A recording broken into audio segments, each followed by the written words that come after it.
So I've taught you guys how to master your listing presentation. So now, because you're going to be getting all of this business and becoming a dominant listing agent, we're going to talk about when is the right time to hire your first buyer's agent.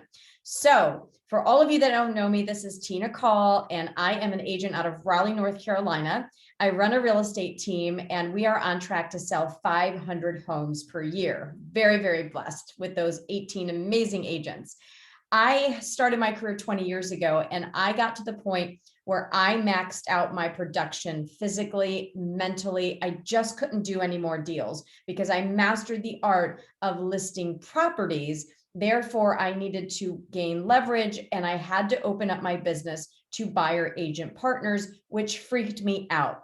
But there is a time for everybody to do that. And we're going to learn today when that is. So if you'd all do me a really great favor, if you'd hit the subscribe button and the little bell next to it, you'll actually be notified of when we have new videos. And we're hoping to have new videos every single week that will help you guys get stronger as agents and build beautiful, big teams if that is what you choose to do.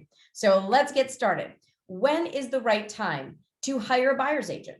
It's going to be different for everybody, but the reality is you have to ask yourself, do I want to start a team? Do I want to have a partnership with somebody who I can help coach and train and guide? And so for me, I waited for the first 4 years after I moved to North Carolina. My first year, I sold 30, actually my first 6 months, we sold 36 properties. And then it was 50 plus properties. Then it was 80 plus properties. Then I got to 130 properties and the wheels fell off. So it was me, my husband, and my assistant, Kelly. And when I tell you the wheels were falling off, I was missing calls. I was not the best real estate agent. I was unhealthy in my mind. I was eating in my car. I was riding out from appointment to appointment. It was just really stressful. I waited way too long to hire my first agent partner. So I waited till 130 deals. I would say, looking back, if I really were to dig deep, it was probably until I was doing about 50 to 60 transactions myself to where I could have afforded to have a buyer agent partner. You have to look at your lead flow every month and say, am I missing opportunities now? Look at how many leads are coming in. We all know we should be calling our leads 3 times the first day that they come in. We should be calling 3 times, texting once, and then sending an email. If you find yourself calling a lead once and then calling them once a week, you're missing opportunities, and it's probably a perfect time to hire a buyer's agent. The other metric I use is, can I afford to give this buyer agent leads, whether the leads come from past clients, whether the leads come from sign calls, whether the leads come from open houses because you have listings that you can't attend to, whether the leads come from leads that you have purchased.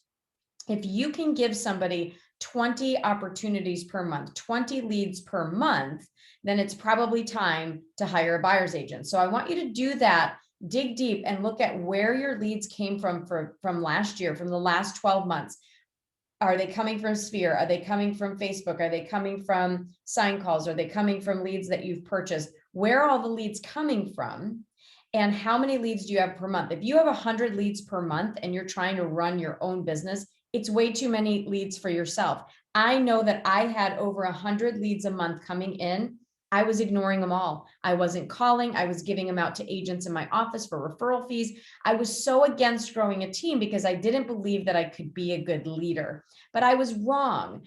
I think the first thing that we all have to do is get out of our mindset of, can I support another person? Yes, the whole goal of bringing on another person is leverage, is helping them grow their business. You don't owe them anything but your knowledge, your experience, your advice, your camaraderie, and then maybe a few leads. So you have to invest in your business to help it grow. So let's talk about, where do we find this first person?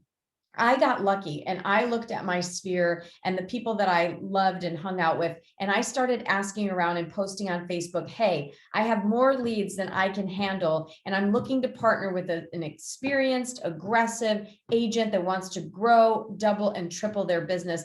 And I got 5 candidates immediately that called me. A few of them were from other teams, and then a couple of them had just got licensed. So I interviewed all 5 of those people, and I ended up hiring a really great agent that is still with me today, 8 years later, Miss Laura Payne.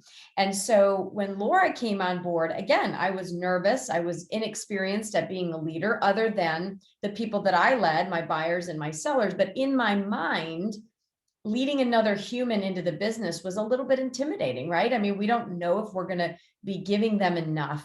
But I think really all that Laura wanted was a partnership. She wanted opportunities, and it was a great partnership. She sold 45 homes that first year that she partnered with me. She took all of that off my plate. Our business went from 130 transactions to 178 transactions.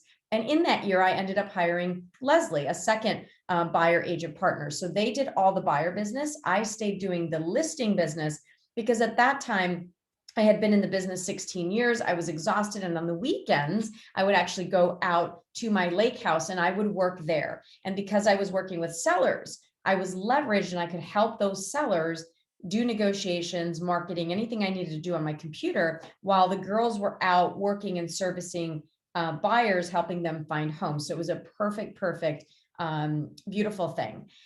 When we started to see that as a team, as the 3 of us were also getting way too many leads that we could service, and they were missing the same opportunities by calling the lead 3 times a day and texting and emailing, they actually agreed that we needed more help. And so that was the key for me, is looking at how many people do we have coming in? How many names, phone numbers, and leads do we have coming in? And do I have enough to give each person 20 to 30 leads a month so that they could cultivate those leads, nurture those leads, and call those leads when they were supposed to, and in the amount of frequency that they were supposed to.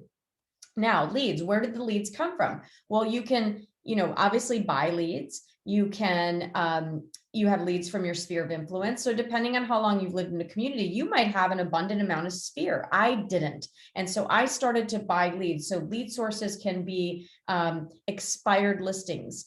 In the link below, you'll see that we use Espresso Agent. Espresso Agent is a dialing system. I love it. And we've been using it for years and years and years. It has geocoding for finding numbers and circle dialing. It has for sale by owners numbers. It has expired listing numbers.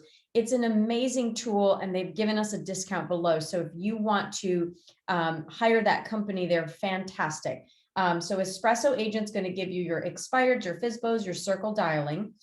We had Zillow leads, we had Trulia leads, you have Realtor.com leads. Now, those are expensive in the beginning. If you're a brand new agent, or if you're an agent just getting started, you can start taking out a little bit of money, maybe 20% of every commission check, putting it in your marketing budget so you can eventually buy some leads. I happen to like Zillow and Trulia and Realtor.com leads, but you don't want to make that all of your business. You just want to work with a few of those leads. Then you've got sign calls. There's Dave Ramsey leads. There's HomeLight leads. There's Facebook leads. There's Google leads, pay-per-click leads, your CRM. We work with KV Core at EXP Realty. That's given to us for free. So if you don't have a CRM at your firm, or you don't like the CRM, you could actually go buy KV Core, and it's for, I think, $400 to $500 a month. That will help you have squeeze pages and landing pages so you can actually promote your listing and learn how to get free leads. So at EXP, we're blessed to have that for free for our $85 a month. So you have to figure out where the lead sources are coming from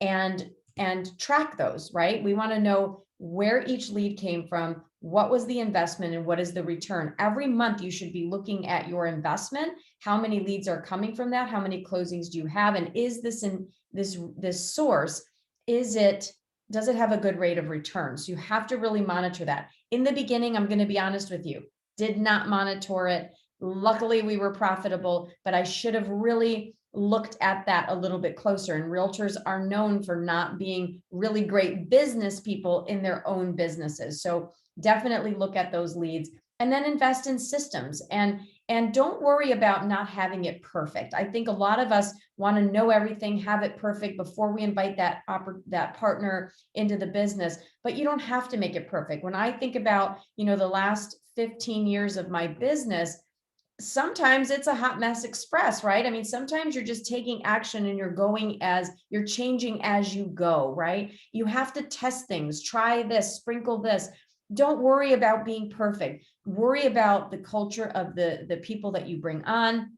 Are they people that you would, jump in front of a car for? Or are they people that you just don't want to be around? You want to be excited about coming to work every day. I know that, I lead my people today. I'm there on the back end. I'm helping them achieve their goals. When they come into my business, now I'm working for them, helping them achieve their goals instead of me helping myself achieve mine through the daily sales with buyers and sellers. So it's evolved, right? It's been a 10-year process to where I'm now only doing a certain amount of deals per year versus that 130. So are you ready to hire a buyer's agent? That is up to you. I'm more than happy to have a strategy call in your business. If you want to sit down and pick my brain, definitely book a call. Also, we talk about partnering. What does it look like to partner with us here at eXp Realty? If you're an agent feeling alone, feeling like you don't have the right mastermind group, we have 4 different mastermind groups that we are involved in every single week. Do not do this business alone. Do not feel like you can't tap into other big thinking people. We are more than happy to help you. So if you're feeling alone and you're struggling and you need a crew of people around you, a village of people, we are definitely looking for partners that are wanting the opportunity to double and triple their business by aligning with us. So I hope that helped you today. I hope you have an awesome, awesome week. And if you need anything, reach out, and thank you so much for watching our video.